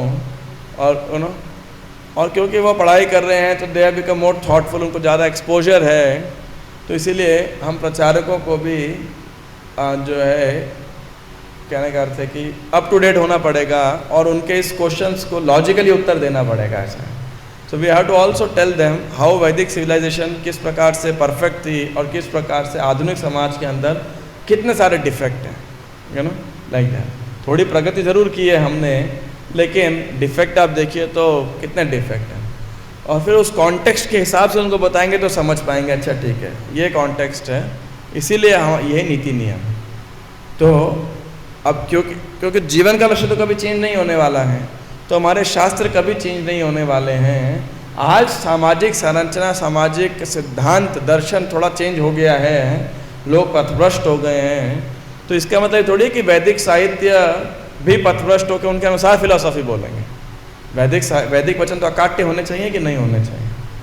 तो इस प्रकार से आप समझा सकते हैं कि इस वाद विवाद के अंदर पढ़ना बेकार है जब तक आप रूट से, फंडामेंटल पॉइंट ऑफ व्यू से डिस्कस नहीं करेंगे कि कैसे वैदिक समाज एक पूर्णतया साइंटिफिक वैज्ञानिक समाज था। ऐसा है जो मोनार्की थी, यानी राजतंत्र था, वो तो सैकड़ों, हजारों, करोड़ों सालों से चलता आया और सफल रहा है है ना। लोकतंत्र जो डेमोक्रेसी है, प्रभुपाद जी कह रहे demon crazy, for the demons, of the demons, by the demons, you know, like that. तो वो तो 200 साल पुराना है। और आप डेमोक्रेसी में आज ही देख सकते हैं कितने सारे तो लूप होल्स हैं। आप देखिए आज किसी वोट की कोई वैल्यू है क्या? कोई वैल्यू नहीं है। वोट खरीदे गए हैं, मिस चीटिंग से लिए गए हैं, कोई उसकी वो नहीं है। किसी पॉलिटिशियन इतना बड़ा बड़ा अपना मैनिफेस्टो के अंदर चुनाव से पहले बड़ा बड़ा देते हैं, उसके बाद भूल ही जाते हैं सब, है कि नहीं। तो विश्वास नहीं व कर्तव्य स्त्रीषु राजकुलेषु च, है ना। फिर आपको लगेगा कि भाई आज चलो भारत सरकार में कितने, मोदी सरकार में कितने 7 या 11 महिला सांसद मंत्री बनाए ना उन्होंने, 7 आई थिंक, है ना। 7 लेडीज़ को कैबिनेट मिनिस्टर बनाया। तो है ना, तो सबको लगे हाँ ऐसा होना चाहिए भाई, ये समाज की प्रगति है ना। फिर वुमेंस डे, ये सब वो सब ऐसा हमको मनाना होता है। एक्चुअली आजकल के समाज में तो हमें उल्टा बोलना चाहिए कि स्त्रियों का पहले बहुत सम्मान होता था, है ना। आज ज़्यादा अपमान हो रहा है उनका।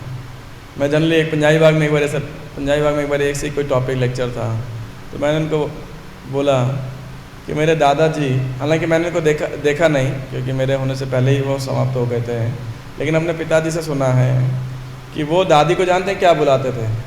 सेठानी, है ना। और नाना जी तो हमारे वो ऐसे बुलाते थे, उनसे तो मैंने काफ़ी संपर्क रहा था, तो ऐसा हमेशा ऐसे ही बुलाते थे, है ना। और अब ये लगता है कि पत्नियां पति का नाम नहीं लेते थे, वाइस वर्सा भी ट्रू था।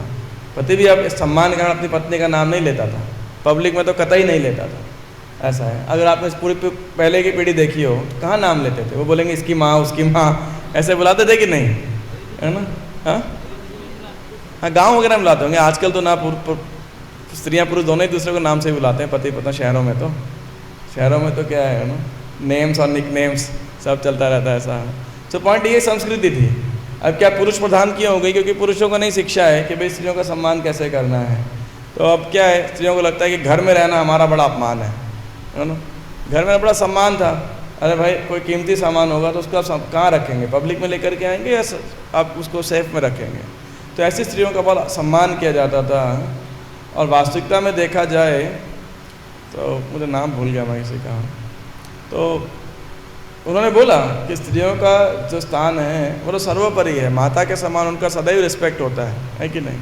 लेकिन उस रिस्पेक्ट को आज जो है मीडिया ने और मॉडर्न लोगों ने उसको गिरा दिया है, जहाँ पे स्त्रियों को एक काम वासना को पूरित करने का एक ऑब्जेक्ट बना दिया गया अनफॉर्चुनेटली। तो ये वैदिक समाज का जो आधुनिक समाज के बहुत सारे लूप होल्स हैं। जब भी आप वर्तमान समाज से डील करें, बहुत टैक्टफुली डील करना होगा, इंटेलिजेंटली आपको डील करना होगा, स्टैटिस्टिक्स के साथ डील करना होगा और शास्त्रों पर विश्वास के साथ डील करना होगा कि ये गलत नहीं है ना। नहीं तो जब हमको ही डाउट है कि शायद सही है गलत है, या प्रभुपाद जी फैनेटिक हैं, प्रभुपाद का तात्पर्य थोड़ा चेंज करना चाहिए टाइम के अनुसार, टाइम प्लेस सर्कमस्टेंस, देश काल विभाग अविद करके हम भी अपनी फिलॉसफी दे दें, तो वहाँ पे हम बहुत बड़ा धोखा खा जाएंगे। तो कोई प्रश्न हो, कोई टिप्पणी हो तो आप पूछ सकते हैं।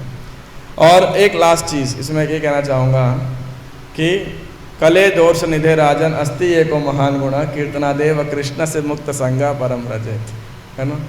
इसीलिए कलयुग में दोषों का खजाना है। कलयुग जो है और बहुत सारे दोष हैं, दोषों की चर्चा करते रहिए, जब तक चर्चा करेंगे और दोष बढ़ते रहेंगे। आप चर्चा करते रहिए तो दोष बढ़ते रहेंगे, चर्चा चलती रहेगी दोष बढ़ते रहेंगे, है ना। तो इसीलिए कीर्तनादेव कृष्ण से, फिर चाहे वो पुरुष हो चाहे स्त्री हो, है ना, उन दोनों भगवान के अंश हैं। भगवान का नाम का जप करके, भगवान की सेवा करके और भगवत धाम जाना, है ना। चाहे पुरुष का स्त्री देह हो चाहे स्त्री का देह है, तो वो जेल ही है कि नहीं। उस जेल से मुक्त होना दोनों के लिए सेम वो है लक्ष्य होना चाहिए और उसी का हमें प्रयास करना चाहिए। और प्रभुपाद यही चाहते थे सदैव, है ना, कि चाहे वो शिष्य हो चाहे शिष्या हो, सब भगवत धाम जाए। ये इस माता जी आपका कोई प्रश्न है? अरे बाप, यस।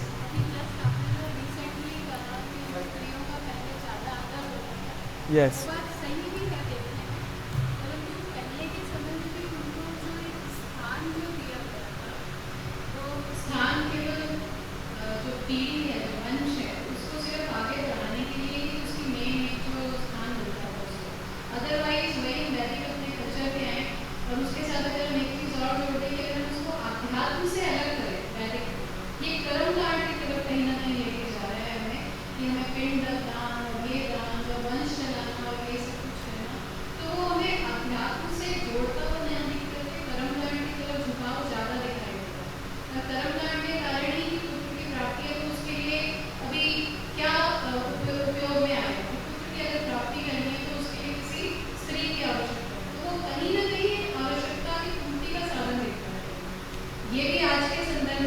तो ये आपका पहला प्रश्न है। दो कंबाइंड क्वेश्चन, पहला आपका कर्म, दूसरा कर्मकांड, और पहला जो माताओं की स्थिति थी उसको केवल वंश को आगे बढ़ाने के लिए, समाप्ति के उस समाज की जैसे दिखती है। ऐसा प्रोपोगेंडा है, ये ब्रिटिश प्रोपोगेंडा है बेसिकली, है ना, लेकिन ये सत्य नहीं है।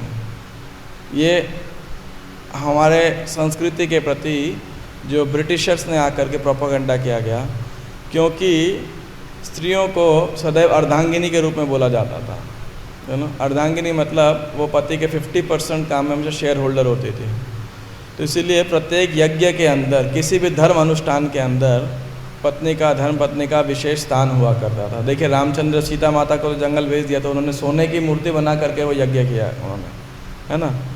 तो ऐसा नहीं है कि वो केवल धर्म अर्थ काम मोक्ष, ये चारों पुरुषार्थ के अंदर जो है पत्नी और पति सहभागी हुआ करते थे। ऐसा नहीं कि केवल काम के लिए स्त्री सहभागी थी, धर्म अर्थ और मोक्ष में नहीं थी। और दूसरी बात, जिस प्रकार से हम देखते हैं वर्ण होते हैं ब्राह्मण क्षत्रिय वैश्य शूद्र, उसी प्रकार से स्त्रियों की मानसिकता होती है ब्राह्मणी क्षत्रियाणी वैश्य और शूद्राणी, है ना, उनका भी स्वभाव होता है। जैसे आप देखिए 5 पांडव थे, अब उनका पूरा राज्य कोष जानते कौन संभालता था? द्रौपदी संभालती थी, रानी थी, क्षत्रियाणी थी, ऐसा है। जब युद्ध हुआ तो कैकेयी ने दशरथ महाराज का रथ चलाया, है ना, सुभद्रा ने अर्जुन का रथ चलाया था, ऐसा, क्योंकि क्षत्रियाणी थी वो। तो खाली ऐसा नहीं कि वो एक मतलब चाइल्ड प्रोड्यूसिंग मशीन थे, वो उनके बहुत सारे स्थान थे। सत्यवती तो राजमाता थी, है कि नहीं, क्योंकि भीष्म ने तो मना कर दिया सिंहासन से, तो वही राज्य कर रहे थे एक प्रकार से। तो केवल ये कहना कि स्त्रियों को एक संतान उत्पत्ति के लिए एक साधन संशोधन माना जाता था, ये एक बहुत ही वर्तमान युग में किया गया प्रोपोगेंडा है, ऐसा कतई नहीं था, है ना, लाइक दैट। तो पहली बात तो ये, और माता और पिता दोनों के सही कर्म कांड की जहाँ तक आपने बात बोली वो बात सत्य है, क्योंकि हमारे वैदिक साहित्य 80% उसके अंदर कर्म कांड ही है, और 16% ज्ञान कांड, और बचा हुआ 4% उपासना कांड। तो वैदिक साहित्य तो ऐसा ही है। इसलिए नारद मुनि को डांट लगाई व्यासदेव, नहीं, नारद मुनि ने डांट लगाई व्यासदेव जी को कि ये क्या आपने कौओं का तीर्थ लिख दिया है, कलयुग के लिए तो आप फास्ट एकदम इंस्टेंट मेडिसिन दीजिए कुछ, है ना, ये ग्रेजुअल प्रोसेस नहीं चलेगा। तो ये बात, और इसलिए गीता में भगवान ने अर्जुन को बोला वेदवाद रता पार्थ नान्य दस्ती निवादिना, नहीं, त्रैगुण्य विषया वेदा निस्त्रैगुण्य भवार्जुन निर्द्वंद्व नित्य सत्वस्थ निर्योग क्षेम आत्मवान यामिमां पुष्पिता वाचम प्रबदंत्य विपश्चित वेदवाद रता पार्थ नान्य दस्ती निवादिना। क्योंकि आप देखिए जो वैदिक जो सिस्टम था उसमें क्या है, लोहे को जैसे लोहे से काटते हैं, जहर को जहर काटता है, वैसे ही उपाधियों को उपाधि से काटा जाता था। कैसे? डायरेक्टली आप लोगों को बोलेंगे ना आप यज्ञ कीजिए, भक्ति कीजिए, लोग नहीं स्वीकार करेंगे, तो उनको उपाधि, भाई तुम ब्राह्मण हो, तुम क्षत्रिय हो, तुम वैश्य हो, शूद्र हो, चाहे टाइटल मिल गया आपको स्वभाव के अनुसार, तो ठीक है, ब्राह्मण को क्या करना है आपको, यज्ञ ना, यजन याजन पठन पाठन दान प्रतिक्रिया, ठीक है भैया मैं ब्राह्मण हूँ, ब्राह्मण धर्म का पालन करना है। अब उस धर्म के द्वारा क्या होगा, उसका पालन करेंगे तो क्या होगा, क्रमशः उस ब्राह्मण की उपाधि से ये धीरे धीरे निकल आएंगे बाहर। हाँ भाई क्षत्रिय है, क्या क्षत्रिय स्वभाव है, ठीक है, क्षत्रिय का कार्य करो आप, लेकिन साथ में क्षत्रिय धर्म का पालन करना है, प्रजा का प्रोटेक्शन करना है, समाज के प्रति आपका कर्तव्य है, और जो इनके क्षत्रिय के धर्म होंगे उसका पालन करते हुए क्या होगा। आप देखिए सारे राजा उत्तराधिकारी बनाने के बाद क्या करते थे, वानप्रस्थ स्वीकार करते थे, दे आर रिस्पॉन्सिबल किंग्स। ये नहीं कि भैया धृतराष्ट्र की तरह मर जाएंगे कुर्सी नहीं छोड़ेंगे, है ना, वैसे नहीं थे। आप समझाते हो ना। तो आप बिल्कुल ठीक कह रहे हैं, आपकी स्टडी बिल्कुल ठीक है कि कर्मकांड उस समय ज़्यादा प्रोपोगेट एक तरीके से होता था, लेकिन उस कर्मकांड के अंदर जो भक्ति के विधियाँ, भगवान का नाम इत्यादि छिपा रहता था, वो धर्म का पालन करते हुए वो क्या हो जाते थे, वो क्रमशः आगे बढ़ पाते थे, क्योंकि आयु लंबी थी, धर्म का पालन करते थे। तो ये कर्मकांड के विषय में। हाँ जी, does it satisfy first question, satisfied, okay.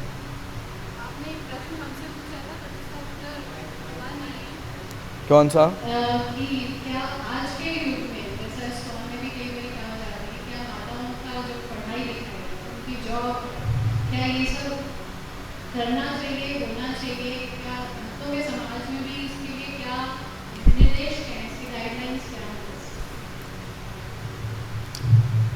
ये तो देखिए समाज के ऊपर और इंडिविजुअल का नतीजा है, इंडिविजुअल्स का निर्णय है, सॉरी नतीजा कह रहा हूँ, ये हर इंडिविजुअल विशेष है। इसके ऊपर कोई आप गाइडलाइन देना तो बड़ा मुश्किल कार्य है। एग्जैक्टली उसका कारण क्या है? भगवान गीता में कह रहे हैं चातुर्वर्ण्य मया सृष्टम गुण कर्म विभागशः कि किसी भी व्यक्ति की पहचान होती है उसके गुणों और कर्मों से, राइट, केवल जन्म या देह से नहीं है। तो ऐसे ही अभी कुछ भी कह लीजिए, इसको मेरा व्यंग्य कह लीजिए, सच्चाई कह लीजिए, लेकिन आजकल कई पुरुष के देह में है लेकिन स्वभाव स्त्री जैसा है, और कई स्त्रियां हैं स्वभाव पुरुष जैसा है कि? तो देह अलग है लेकिन स्वभाव उनका जो है विपरीत है उनके देह के अनुसार। तो अब देखिए स्वाभाविक रूप से फिर वो कार्य करेंगे ना वैसा कि नहीं, जैसा स्वभाव वैसा कार्य करेंगे कि नहीं करेंगे। समाज है ही पूरा टॉपसी टर्बिट। मैं समझा पाया आपको कि नहीं? मतलब आप देखिए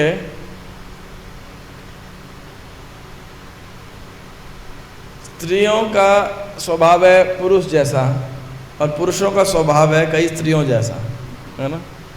तो फिर नेचुरली है वो स्त्रियां बाहर जाके काम करेंगी, है कि नहीं, क्योंकि उनका स्वभाव है, तो उनको वैसा ऑक्यूपेशन चाहिए ही चाहिए। तो इसीलिए इस बात को कह पाना कि उन्हें जॉब करनी चाहिए या नहीं करनी चाहिए पब्लिक फोरम में बहुत मुश्किल है। हाँ, अगर कोई माताजी अच्छे से घर को संभाल सकते हैं और संतान को रेस कर सकते हैं, विशेषकर होम स्कूलिंग कर सकते हैं, है ना, तो उससे वो बहुत बड़ा कंट्रीब्यूशन हो सकता है आने वाली पीढ़ी के लिए, है ना। क्योंकि जितना हनन आने वाली पीढ़ी का हमारे आज के मॉडर्न स्कूल्स में हो रहा है वो कहीं नहीं हो रहा। बचपन से व्यक्ति को मतलब कोई भी वैल्यू नहीं दी जा रही, सब उल्टी सी चीज़ें उसको सिखाई जा रही हैं स्कूल्स के अंदर। हमें लगता है बड़े से बड़ा स्कूल भेज लीजिए, बट इज़ हॉरिबल। मैं आपको एक स्टैटिस्टिक देता हूँ, आज से लगभग 7-8 साल पुराना स्टैटिस्टिक्स होगा। धौला कुआं के पास में या बसंत विहार के आसपास कोई बहुत बड़ा स्कूल है, वो कोई और स्कूल था, डीपीएस नहीं था, डीपीएस तो मुझे पता है, वो स्कूल मुझे पता, बड़ा फेमस ही स्कूल था, 7-8 साल पहले की बात है। और वहाँ के एक टीचर ने बोला कि हमारे स्कूल की कोई भी लड़की 12th ग्रेजुएट मतलब 12th पास होने से पहले, मतलब 12th होने तक कोई भी लड़की यहाँ वर्जिन नहीं रही होगी। तो टीचर्स बोल रहे हैं ऐसा, आप सोचिए, है ना, मतलब इतना free mixing, you know, like that. And how many would have got pregnancies and abortions, God knows, like भगवान जानता है। 7 साल पहले की बात था। वर्तमान अभी मैं एक थोड़े बच्चों के ग्रुप से मिला था 2-3 दिन पहले, तो उनके कुछ माँ बाप भी आए थे। तो मैंने बच्चों से पूछा आपके स्कूल में वोडका वाइन तो कॉमन होगा, बियर होगा, कॉमन होगा, है ना। माँ बाप बोले नहीं नहीं प्रभु जी। मैंने कहा आप लोग बहुत पुराने हो, आउटडेटेड हो, अभी जाइए फ्रेशर जो भी इनकी फेयरवेल पार्टी 11th-12th के अंदर तो कॉमन नहीं है, 10th के अंदर बोर्ड एग्जाम के बाद में it's a common thing, like that, है ना। बस लोग बोल नहीं रहे वो और बात है, सामने नहीं कर रहे, लेकिन पार्टीज में जाते हैं तो सब करते हैं ये, है ना, कोई ऐसा वो नहीं है। और मैंने कहा फर्स्ट ईयर तक आते आते हमारे टाइम पे लोग सिगरेट शुरू करते थे, जब मैं कॉलेज में था 17 साल पहले, 18 साल पहले है। और आई एम श्योर आज की डेट में लोग सिगरेट तो बच्चों वाली बात रह गई उनके लिए, है ना। तो लड़के हो लड़कियाँ हो, पहले लड़कियाँ नहीं पीती थी मेरे टाइम में भी, we have not seen you know smoking cigarette, आज तो कॉमन है वो साइड भी। और अब जो है generally they call it weed वो हिंदी में जानते हैं क्या बोलते हैं, चरस या गांजा। हाँ, गांजा is the most you know opium is the most common thing in the colleges. तो इसीलिए इस बात को आज के समाज में कह पाना बहुत मुश्किल है। इसलिए स्थाने सुता श्रुति गताम तनु मांग मनोबेर, कि जो जहाँ कहीं भी है वो वहाँ पे रह के भगवान की भक्ति करें। क्योंकि अगर स्त्रियों के लिए आदेश है, देखिए पुरुषों के लिए बहुत सारे आदेश हैं, फिर आपको समाज में इक्वल विभाजन करना पड़ेगा। अब ऐसा नहीं कह सकते कि स्त्रियों के ऊपर सारे रूल हैं और पुरुषों के ऊपर कोई दायित्व नहीं है। अब समाज की संरचना ऐसी हो गई तो इसलिए इसको कह पाना बहुत मुश्किल है। ये मेरा मत है इसके अंदर। एग्जैक्टली, देवभूति है तो कर्दम मुनि होने चाहिए ना, ऐसा। माताओं को बोल सकती हैं कि आप देवभूति की तरह बनो, है ना, मेरा बोलना ठीक नहीं लगता। अरे माइक ले लीजिए।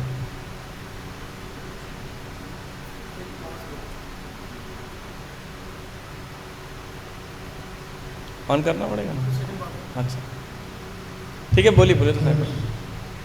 क्लास चल रहा है मुझे सेवा मिली हुई है, यूथ खत्म क्लास है, तो उसमें ये प्रॉब्लम कई बार आती है, हम जॉब करते हैं, हमारे यहाँ देश है, तो उसमें माता जी खुद ही आंसर देती है। एक तो माता जी ने कहा कि हमको जॉब ना करके टीचिंग के उसमें आ जाए प्रोफेशन, ये हमारे लिए बेहतर है। तो मतलब खुद भी हम जब आप थोड़ा अपडेट हो जाते हैं तो खुद आंसर निकल के आने लगते हैं।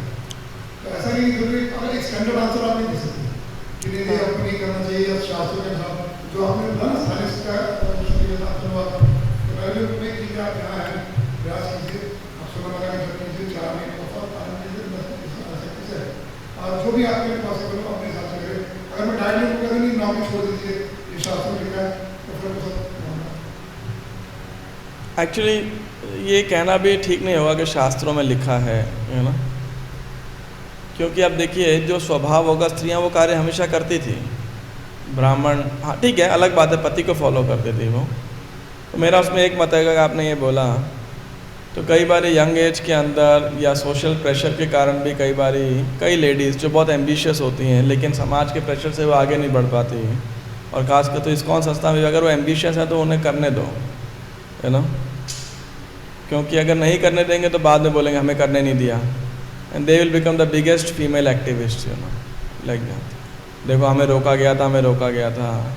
तो इसीलिए बेटर है कि ठीक है, अगर अभी कोई करना चाहता है तो उसे करने दो, यार रोकना नहीं चाहिए। आप क्या करना चाहते हो? बिकॉज आप देखिए बड़ा मुश्किल है, हम युवा वर्ग के अंदर देखते हैं, मेरा अपना अनुभव बता रहा हूँ मैं आपको। मैंने तो कई सैकड़ों युवाओं से वो प्रचार किया, बहुत क्लोजली इंटरेक्ट किया, और majority were from very good educated colleges background से। और अब क्योंकि इस्कॉन में ग्लैमर है, फैसिलिटीज़ हैं, और कुछ ब्रह्मचारी बहुत सफल कैरिस्मेटिक हैं, तो इनफैक्ट कई युवाओं के मन में इस्कॉन एक बहुत बढ़िया करियर ऑप्शन दिखाई पड़ता है। Career option in the sense of कि ठीक है, अपने पर्सनल नीड्स में व्यक्ति बहुत वो होगा, लेकिन ऐसा नहीं, सेवा की भावना है ना। यहाँ पे भी हियरार्की ऑर्गेनाइजेशन है, तो इतना ये भी अच्छा करियर है, जब बाहर ग्रोथ है यहाँ भी ग्रोथ है। लेकिन जब यहाँ आते हैं और सबमिशन और अन्य चीज़ें होती हैं तो बहुत ईगो हर्ट होने लगती है ना, लाइक दैट। और कुछ समय बाद कई लोगों को ऐसा लगने लगता है, खासकर जो किसी प्रकार से सफल नहीं हो पाते या प्रमोट नहीं हो पाते, यू नो, बाह्य दृष्टिकोण से, और आंतरिक दृष्टिकोण नहीं है, या उनको अपने मन मुताबिक सेवा में एब्जॉर्ब नहीं हो पाते, then they start feeling frustrated, है ना, कि भाई हमारे साथ ये नहीं हुआ, वो नहीं हुआ, ऐसा नहीं हुआ, वैसा नहीं हुआ। तो इसीलिए आश्रम में रिक्रूट करते हुए भी लोगों को बड़ा सावधान रहना चाहिए हमको, क्योंकि then they become overly ambitious, है ना। जो ओवरली एम्बिशियस पैशनेट लोग हों, है ना, तो देन आश्रम इज मेंट फॉर सत्व गुणा, है ना। आश्रम के अंदर पैशन का एक बहुत लिमिटेड स्थान है, तो पैशन व्यक्ति बहुत परेशान रहेगा, दूसरों को परेशान करेगा। ऐसे ही कोई माता जी अगर बहुत पैशनेट है, बहुत एम्बिशियस है, अगर वो किसी करियर में लगी है तो आप ये सोचो करियर को कैसे भगवान की सेवा में हम लगा सकते हैं, दैट इज़ बेटर। जैसे खासकर प्रेस में कोई माता जी हैं, कोई अपने करियर में बहुत डिग्रीज हैं, तो आप ये सोचो उनके करियर की डिग्री को कैसे आप यूज़ करके लगा सकते हैं, rather than telling them give up the job, give up, give up, give up, it's not better. इसलिए काउंसलर लीडर्स को बहुत मैच्योर होना चाहिए ना इस मामले के अंदर। और कोई किसी का प्रश्न या टिप्पणी? Thank you very much. Hare Krishna. ग्रंथराज श्रीमद् भागवतम की जय। श्रील प्रभुपाद की जय।